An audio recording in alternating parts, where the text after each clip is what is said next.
Imprints of Honor began with a single question from a high school student. Here to talk about this program, which has been connecting students with veterans since 2004, is founder Barbara Hatch, veteran Martin Sepulveda, and student Ava Montgomery. Thank you so much for being here. We're going to start with you, Barbara. You were teaching history when a student had a very compelling question, and it led to all of this. Tell us about that. A student had seen the movie Saving Private Ryan, but he wanted to know what was fiction and what was fact. And I told him I'd read some books on it, and it looked pretty factual to me. But I said, just read, and I said, I wasn't there. Maybe there's some veterans in the greater Phoenix area that were on the beach. And so I reached out, and that led to finding a lot of veterans in the valley. Not all Normandy, but some. Speaking of, started bringing them in to talk to the students. and here you are. And here I am. And you've been connecting students and veterans ever since. I want to bring in Martin Sepulveda. You come from a military family, served in the Marine Corps, served in the Navy from 1977 to 2015. Persian Gulf, Bosnia, Kosovo, Special Operations Command, Europe, and Afghanistan. Obviously, a very long and distinguished career. What did it mean to you to share your story across generations, to talk to high school students? Well, it took a lot of commitment from Barbara first. You know, a lot of guys don't really talk about it, especially if we spend a lot of time in it. But once I got to know Emma, who was in junior high at the time, she made it really comfortable. She's so precocious. And I thought, well, those questions are interesting. They're canned questions. But then the follow-up questions, like, whoa, she's really got it together. But I think the most important thing for me is that the students can contextualize these histories of the wars. It's not glorious. It shouldn't be glorified. We're talking earlier, one of my favorite quotes is from John McCain. Those who glorify war are either fools or Frauds? Frauds. Fools or frauds. And that boils it down. War is not a casual affair. It's serious business, and I think that's what the students need to know and understand, and through these interviews, they'll hopefully get a better understanding of that. You make an excellent point, because I think very few of us, unless we're from a military family, we don't engage with veterans on a day-to-day basis, and specifically people who are in junior high or high school, like the girl who interviewed you, like the girl who asked...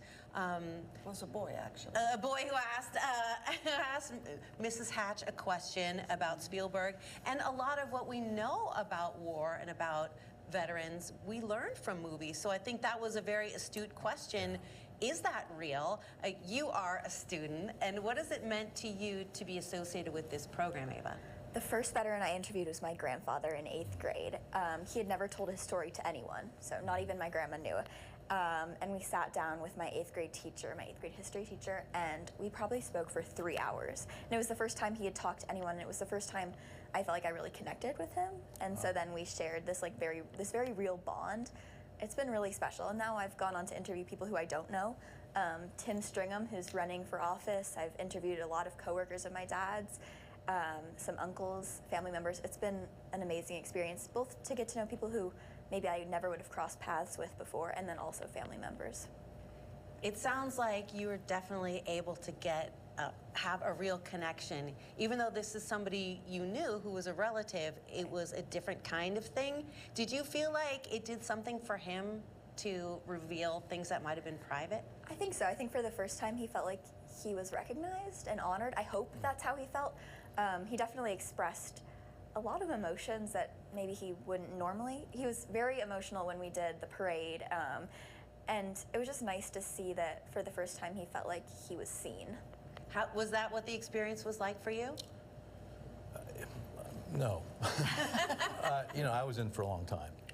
And so, you know, you don't, she hit the nail on the head. A lot of vets don't really talk about it. You talk about when you're with your platoon, the people you serve with, but outside of that, it's kinds of banter. And quite frankly, sometimes people ask you questions that are just dumb. Did you kill anybody? Well, not today. Who wants to? Not yet. Who wants to revisit that type of stuff?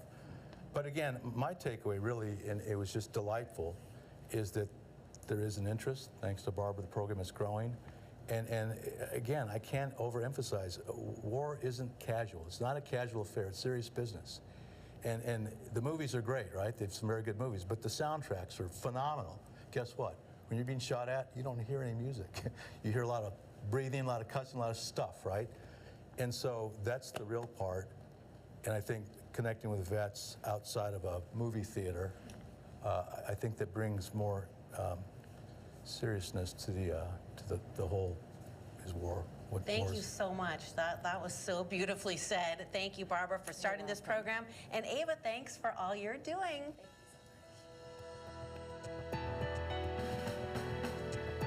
To find out more about Imprints of Honor, visit imprintsofhonor.org.